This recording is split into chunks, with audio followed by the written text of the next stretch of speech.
जीवन में सुख आया है, सब कुछ प्राप्त हो रहा है, तो आज तू जा रहा है, आज तुम जा रहे हो, तो क्या तुम्हारा ये स्वभाव है कि तुम दुख में साथ रहते हो, सुख में साथ नहीं रहते? बोले ना, ऐसा कुछ नहीं। बुआ मैं आपसे प्रसन्न हो गया, मांगो क्या मांगती हो? बुआ ने कहा ना कृष्ण, मांगने से प्रेम समाप्त हो जाता है। मांगने से क्या प्रेम समाप्त हो जाता है। मांगना नहीं आता कृष्ण मेरे को। यदि तुझे कुछ देना ही है ना, तो मैं मांगती नहीं हूँ। हाँ, इतनी सी बात, मेरे पास कोई कमी नहीं, मेरे पास किसी वस्तु की कमी नहीं। तू मेरे साथ है, मेरे बालक, मेरे बच्चे, मेरे बहू सब सुरक्षित है, तेरी कृपा भी है। लेकिन ये सुख मुझे नहीं चाहिए, तो मेरे को दुख दे दे, क्योंकि दुख में ही तो साथ रहता है। भगवान ने कहा बुआ मैं दुख नहीं दे सकता, कुछ और। हाँ कृष्ण यदि देना ही चाहता है ना, तो एक बात मैं तुमसे कहती हूँ, मुझे देना ही चाहता है। तयथ विश्वेश विश्वात्मा विश्वमूर्ति स्वकेषु ये स्नेह पाशुनिमं छिंदी दृढ़ो पांडुषु विष्णुषु। पांडुवंशियों में, अर्थात मैंने अपने पुत्रों में, यदुवंशियों में जो मैंने स्नेह की जो डोरी बांध रखी है ना, हे कृष्ण मेरी स्नेह की डोरी को काट दे। भगवान श्री कृष्ण का तथा सबने कुछ ना कुछ मांगा भगवान श्री कृष्ण से, वरदान मांगा। कुंती महारानी ने कहा कि स्नेह पाश की जो डोरी मैंने अपनों से लगा रखी है, ये सारा जो स्नेह जो मोह का कारण है, इस मोह के कारण को तू निवृत्त कर दे। और कृष्ण युधिष्ठिर ने मांगा, प्रभु मैं कभी सत्य से पीछे ना रहूं, मैं कभी सत्य से पीछे ना रहूं। मेरे जीवन में जितनी मर्जी मुश्किलें आ जाए, जितनी बड़ी मुश्किलें आए, पर मैं सदैव सत्य का पालन करता रहूं। अर्जुन ने कहा प्रभु मैंने आपको गुरु माना, ये भाव मेरे हृदय से कभी ना जाए। सुभद्रा ने मांगा मेरा मन सदैव आपके चरणों में लगा रहे। भीम ने मांगा प्रभु लोग मुझे भोजन भट्ट कहते हैं, मुझे लोग कहते हैं कि खाता बहुत है, इसको आता जाता कुछ नहीं, खाता बहुत है। इसलिए प्रभु यदि कुछ देना ही चाहते हो तो उठते बैठते खाते पीते सोते जागते सदैव आपका स्मरण होता रहे। बोलो गोविंद भगवान की। सबने कुछ मांगा। अब भगवान रुके हस्तिनापुर में कुछ देर। सबने सोचा कि हमारे करके भगवान रुके, हमारी प्रार्थना पर रुके। उत्तरा ने भी सोचा, कहने लगे कि भगवान मेरे कहने पर रुके। अर्जुन ने सोचा कि मैंने गुरु माना है, मुझसे प्रेम करते हैं भगवान, तो मेरे कहने पर रुके। लेकिन वास्तव में कभी भगवान किसी के कहने पर रुकते नहीं। भगवान अपनी इच्छा से आते हैं, अपनी इच्छा से जाते हैं। जहाँ भगवान की इच्छा नहीं होगी, लाखों अनुष्ठान करवा लो, भगवान नहीं आएंगे। लेकिन जहाँ भगवान की इच्छा है, बोलो गोविंद भगवान की। यही तो भाव। भगवान श्री कृष्ण हस्तिनापुर में रुके और पितामह भीष्म का उद्धार करने के लिए रुके। महाभारत के युद्ध के पश्चात युधिष्ठिर जी महाराज गहरे मोहपाश में बंध गए। युधिष्ठिर जी महाराज ये सोचने लगे कि मेरे कारण ये इतना बड़ा युद्ध हुआ, मेरे कारण मैंने अपने भाइयों को मार दिया, मैंने अपने गुरु को मार दिया, मेरे पितामह शरशैया पर लेटे रणभूमि में आ, मेरे कारण लेटे। और किस लिए? केवल इस हस्तिनापुर के आसन के लिए, राज सिंहासन के लिए ना, मैं यहाँ नहीं रहता। गहरे मोहपाश में बंध गए, इतने मोह में बन गए, इतने मोह में पड़ गए कि भगवान श्री कृष्ण समझाते, अर्जुन समझाते, लेकिन समझते नहीं। भगवान श्री कृष्ण ने कहा, सोचा मन में कि भैया इनको समझाने वाला तो कौन है? दाढ़ी वाला। इनको समझाने वाला तो कोई वृद्ध ही है जो इन्हें समझा सकता है। तो आज भगवान श्री कृष्ण ने युधिष्ठिर जी महाराज से कहा, भैया भैया अब चलो बस। वो पितामह भीष्म जो सरसैया पर लेटे हैं, सरसैया पर लेटे हैं बंधुओं, वो भरतवंशी सूर्य भैया अस्त होने वाला है, जल्दी जाकर उनका आशीर्वाद ले लेते हैं। पांडवों से ऐसा वर्णन आता है कि भगवान श्री कृष्ण उस स्थान पर पहुंचे जहाँ भीष्मश्याने शरपंजराना, भगवान पितामह भीष्म बाणों की शैया पर लेटे हुए थे, बाणों की शैया पर लेटे हुए हैं। आंखों से पितामह भीष्म आंखें बंद करके आंखों से अश्रुपात करते हुए नित्य श्री कृष्ण का स्मरण करते हैं और कहते हैं, कृष्ण कब आओगे तुम, कब मेरा मरण सुधारने आओगे, कब मेरी इच्छा पूरी करने आओगे। के श्री कृष्ण गोविंद हरे मुरारी, हे नाथ नारायण वासुदेवा, हे वासुदेव, हे नारायण, हे गोविंद, हे मुरली मनोहर, हे मुरलीधर, हे घनश्याम, हे सूरश्याम, हे द्वारिकाधीश, कब आओगे। और आज अर्थ स्वर में वर्णन आता है कि 54 दिन से सरसैया पर पड़े हमारे। इच्छा मृत्यु का वरदान पितामह भीष्म, किसने दिया पितामह भीष्म को इच्छा मृत्यु का वरदान, कहां से प्राप्त? महाराज शांतनु, उन्हीं की पिता ने दिया। पिता का वरदान था अपने पुत्र को। अंतिम समय में लेटे हैं और आज भगवान पितामह भीष्म के सामने भगवान श्री कृष्ण और पांचों पांडवों को लेकर जैसे सामने पहुंचे, पितामह भीष्म से कहा भगवान श्री कृष्ण ने, पितामह आंखें खोलो। आंखें खोल कर देखा तो सुंदर छवि वाला बांके बिहारी लाल सामने खड़ा है। महाराज बोला, बांके बिहारी लाल की सामने भगवान श्री कृष्ण ने कहा, कृष्ण हे पितामह, आपका ये पुत्र, आपका ये पौत्र युधिष्ठिर आपसे कुछ सीखना चाहता है, आपसे कुछ सीखना चाहता है। आप इन क्षणों में अपने इस पौत्र को कोई शिक्षा दीजिए। भगवान श्री कृष्ण से पितामह भीष्म ने कहा कि हे कृष्ण, मैं तो कहूंगा लेकिन मेरे सामने आकर खड़े हो जाओ और मेरे सामने होकर खड़े हो जाना और प्रतीक्षा करना जब तक मुझे मृत्यु ना आए तब तक तुम मेरे सामने खड़े रहो। भगवान ने सोचा ये कौन सी आफत मोल लेगी, अब इन्हें तो इच्छा मृत्यु का वरदान है, क्या बताइए कब प्राण क्या। भगवान ने ऐसे मुंह लटकाकर सामने खड़े हो गए। भगवान से पितामह भीष्म ने कहा, देखो पितामह भीष्म ने भगवान से कहा कि सदैव देवो भगवान प्रतीक्षता कलेवरं यावदिदं हीनोम्यहं प्रसन्नहासा अरुणलोचन उल्लसा मुखाम भुजो ध्यान चतुर्भुजा। हे प्रभु, ऐसे नहीं, चतुर्भुज रूप में सामने खड़े हो जाओ और ऐसे मुंह लटकाकर नहीं, प्रसन्न हासा लोचन उल्लास, आपकी आंखों में उल्लास होना चाहिए, आप प्रसन्न होने चाहिए, ऐसे मेरे सामने खड़े हो जाओ। और कब तक? यावद कलेवरम इदं हीनोम्यहं, जब तक मैं अपना शरीर न त्याग, तब तक खड़े हो जाओ। अर्जुन पहचानते हो कौन है ये? बोले हाँ, हमारे मामा जी के बेटे वसुदेव की बेटी।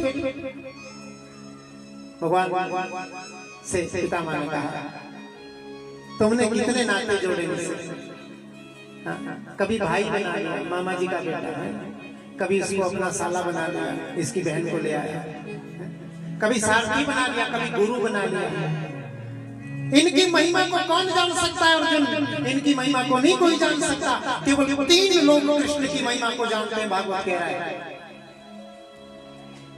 सुनो बात को ध्यान से, कि भगवान श्री कृष्ण को नहीं जान सकता साधारण आदमी कोई ना, केवल 3 लोग जानते हैं भगवान श्री कृष्ण को। भागवत में वर्णन आया है कि अस्यानुभाव भगवान वेद गुह्यं तमं शिवम देवर्षि नारदं साक्षात् भगवान् कपिलो नृपः। अर्जुन ऐ युधिष्ठिर, इस कृष्ण की महिमा को साधारण आदमी नहीं जान सकता, केवल 3 लोग जानते हैं इसकी महिमा को। अस्यानुभाव भगवान देव गुह्यतमं शिवम। एक भगवान शंकर जान सकते हैं कृष्ण की महिमा को।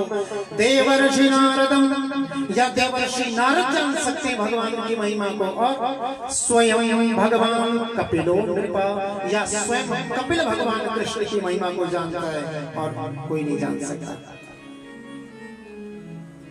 और अर्जुन तू क्या सोचता है? अरे युधिष्ठिर तुम क्या सोचते हो कि ये तुम्हारा शोक दूर करने के लिए यहाँ आया ना? ये चाहता तो अपनी दिव्य माया से, अपने दिव्य ज्ञान से तुम्हारे समस्त शोकों को दूर कर सकता था, लेकिन ये इसलिए नहीं आया। ये इसलिए आया है क्यों? अपना वचन पूरा करने, ये अपना वचन पूर्ण करने आए हैं। बड़े दरबार में, बड़ी सभा के बीच में दुशासन दुर्योधन ने फटकारना दी पितामह भीष्म को, पितामह आप युद्ध नहीं कर रहे हैं, आप मन से तो पांडवों के साथ है, तन से आप हमारे साथ हैं। पितामह ने कहा मेरी निष्ठा पर शंका करता है, बता क्या करना है, बता क्या चाहता है? बोले पांडवों को मार दो। भगवान दुर्योधन से कहा पितामह भीष्म ने, ठीक है तूने मेरी निष्ठा पर शंका की है, कल मैं पांडवों को मार दूंगा। उससे पहले कहीं पांडव तुझे ना मार दे, अपनी पुत्री को, अपनी पत्नी को मेरे पास रात्रि में भेज देना, मैं उसे सौभाग्यवती होने का आशीर्वाद दूंगा। भगवान श्री कृष्ण की लीला को कौन समझ सकता है महाराज? आधी रात में भानुमती जाने लगी, भानुमती से कहा जा रही है? बोले पितामह के पास। अरे पागल हो गई है, इतनी रात को पितामह को परेशान करने, सुबह जाना, चल वापस। कहने लगी नहीं नहीं मुझे स्वामी ने कहा है। और भगवान श्री कृष्ण हल्के से मुस्कुराया, मुस्कुरा के भानुमती की ओर देखा, माया से पहले हाथ जोड़कर वापिस दौड़े दौड़े द्रौपदी के पास गए। अरे सखी उठ, क्या कर रही है? द्रौपदी से कहा, द्रौपदी ने कहा स्वामी कहाँ, क्या हुआ, क्या बात है कृष्ण, तुझे चिंता नहीं? कल पांडवों को मार देंगे, पितामह भीष्म संकल्प किया। द्रौपदी ने कहा जिसके रक्षक तुम हो ठाकुर, उसका कोई कौन क्या बिगाड़ सकता है? मुद्दई लाख बुरा चाहे तो क्या होता है, वही होता है जो मंजूर शिवा होता है, वही होता है जो भगवान का। चल खड़ी हो, पितामह भीष्म के पास चल और सुन, ऐसे नहीं जानता। बोले फिर इतना घूंघट करके जाए, चेहरा मत दिखाना पितामह के पास, और जब तक तुम उनसे आशीर्वाद ना ले लो तब तक बोलना नहीं। पितामह भीष्म के पास द्रौपदी गई, प्रणाम किया। जैसे प्रणाम किया, पितामह भीष्म ने कहा अखंड सौभाग्यवती भव, तेरा सौभाग्य अखंड हो जाएगा। जैसे आशीर्वाद दिया, द्रौपदी ने कहा पितामह आपका दिया हुआ आशीर्वाद फलेगा क्या? पितामह ने कहा गुरु की भक्ति और मेरे पिता के प्रति मेरी पितृभक्ति से ये वचन है कि मेरे द्वारा दिया हुआ आशीर्वाद कभी भी फल नहीं जाता, तेरे पति अवश्य जिएंगे। घूंघट उठाया, चेहरा देखकर हतप्रभ रह गए पितामह भीष्म। पितामह भीष्म ये समझ गए द्रौपदी तुझ में इतनी बुद्धि नहीं और ना ही पांडवों में इतनी सामर्थ्य है कि तू यहाँ आ सके। बता वो टेढ़ी टांग वाला कहाँ है? बोले द्वार के बाहर खड़े, नंगे पैर दौड़े पितामह भीष्म, द्वार पर चरणों में गिरे, प्रणाम किया। जैसे प्रणाम किया, भगवान कृष्ण ने कहा हे पितामह आप मेरे चरण उल्टी क्यों बाहर? ठाकुर मैं जानता हूँ आप कोई साधारण आदमी नहीं, साधारण पुरुष नहीं। यदि साधारण होते तो पितामह का मस्तक कभी किसी के सामने झुकता नहीं। आप तो स्वयं परम पिता परमेश्वर है, इसलिए ठाकुर यदि आज आ ही गए हो तो इतना वरदान देकर जाओ।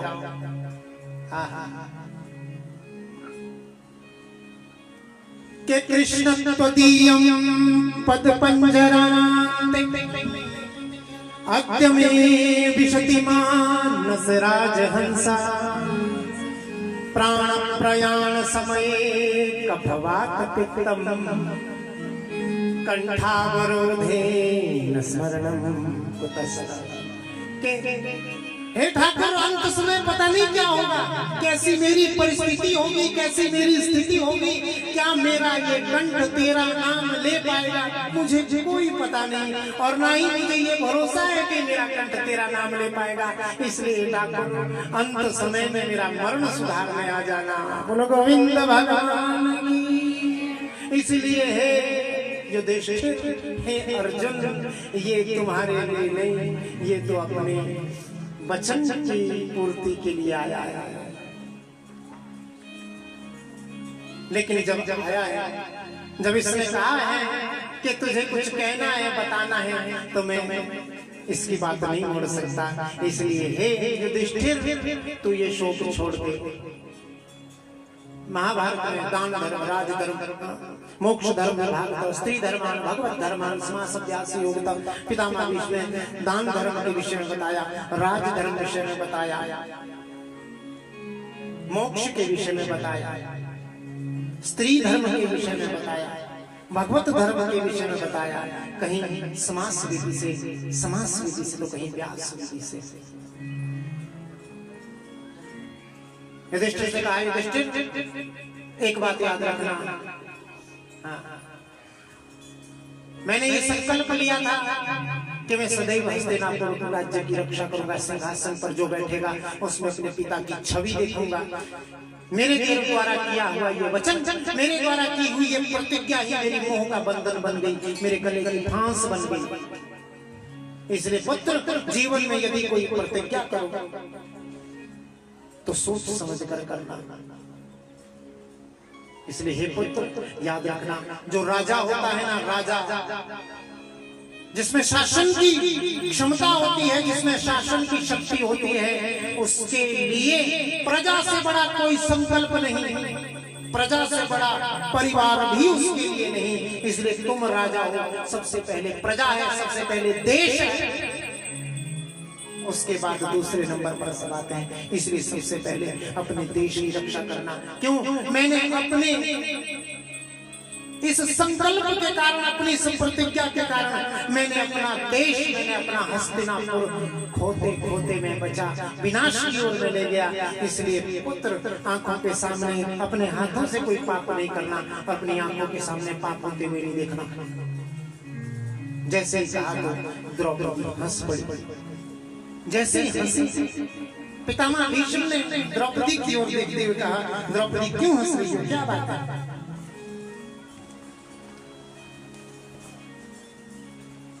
क्यों हंस रही हो? कहा,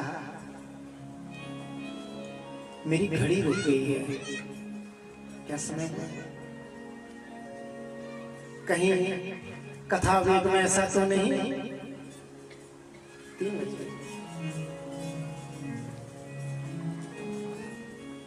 कहीं कथा वेद में ऐसा तो नहीं कि हम यही भूल गए कि हम साधुपुर में ही बैठे, हमारा 4 बजे तक कथा का समय।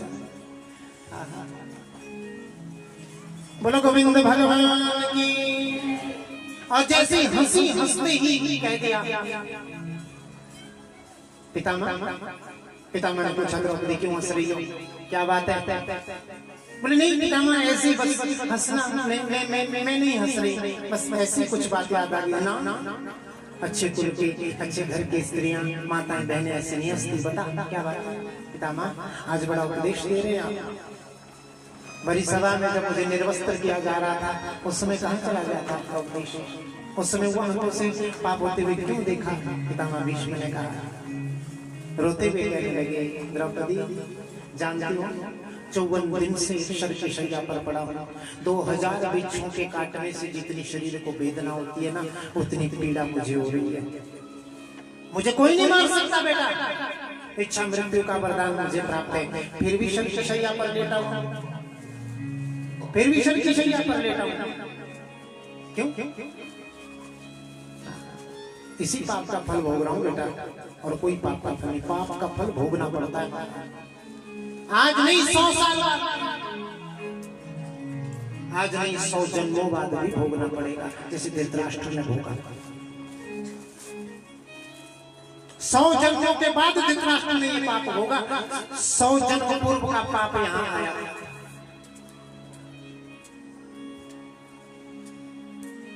व्यास जी से पूछा, धृतराष्ट्र ने, व्यास जी क्या बात है, मेरे 100 बेटे मारे गए, क्यों? मुझे अपने 100 जन्म में याद है, मैंने कोई पाप नहीं कर रखा, फिर मेरे 100 बेटे मारेंगे क्यों? क्या कारण है? राजा ने कहा, एक जन्म पीछे जाकर देख, तू राजा था, तूने एक हंस के 100 अंडों को फोड़ दिया था, उसके बाद 100 जन्मों तक तूने कोई पाप नहीं किया। इस 101वें जन्म में आकर तूने अपने अधर्मी, अनाचारी, दुराचारी, पापाचारी, भ्रष्ट पुत्र का साथ दिया, तेरे 100 पुत्र मारे गए, वो पाप यहाँ आ गया। पाप का फल भोगना पड़ता है। अत्युग्र पाप, अत्युग्र भूरि कर्माणि, अत्युग्र कोई पाप है तो महाराज ऐसा वर्णन आता है शास्त्रों में, अति उग्र यदि कोई पाप है, बहुत उग्र पाप है, एक दिन के अंदर भी फल भोगना पड़ता है। ऐसा इसलिए पुत्री, वो पाप मैंने भोग लिया, मेरे शरीर से रक्त की एक एक बूंद निकल गई है बेटा, मेरे शरीर से दुर्योधन के खाए हुए अन्न से जो शरीर में रक्त बना था वो सब निकल गया। अब मेरी देह शुद्ध हो गई, अब मेरी बुद्धि शुद्ध हो गई, दुर्योधन के दूषित अन्न से सारा रक्त निकल गया। इसलिए पुत्री, मुझे अपने 24 जन्मों की याद आ, यही पापा फल तो हो रहा हूँ। द्रौपदी रोते रोते कहने लगी, पितामह मुझे क्षमा कर दो, मुझसे बहुत बड़ी भूल हो गई। कोई बात नहीं पुत्री, कोई बात नहीं। आश्वासन दिया द्रौपदी को, और इधर युधिष्ठिर से कहा, युधिष्ठिर वास्तव में तुम्हारे शोक का एक ही कारण है। बोले क्या? तुमने जो कृष्ण को सुहृदय माना है, तुमने कृष्ण को रिश्तेदार माना है, तुमने कृष्ण को प्रेमी नहीं माना, तुमने कृष्ण को अपना नहीं माना, तुमने तो कृष्ण को सुहृदय माना है। इसलिए यदि मानना है तो कृष्ण को अपना मानो, प्रियतम मानो, प्रेम करो भगवान से। और भागवत में सबसे बड़ा यदि कोई बात है, हम तो ये कहते हैं कि भागवत धर्म ग्रंथ तो है ही है, लेकिन साथ साथ प्रेम ग्रंथ है महाराज। प्रेम ग्रंथ, प्रेम से आती बात। युधिष्ठिर, तुम कृष्ण से प्रेम करो, वचन दिया, हाथ जोड़कर कहा, बस कृष्ण, अब मैं कुछ नहीं बोल सकता, अब मेरी सारी क्षमताएं समाप्त हो गई, जितनी शक्ति मुझ में बची हुई थी वो शक्ति तो मैंने अब लगा दी। इसलिए ठाकुर अब नहीं, अब मैं सब कुछ आपके चरणों में समर्पित करता हूँ। केयितिमति रूप कल्पिता वितृष्णा भगवती सात्वत पुंगवे विभुम्नि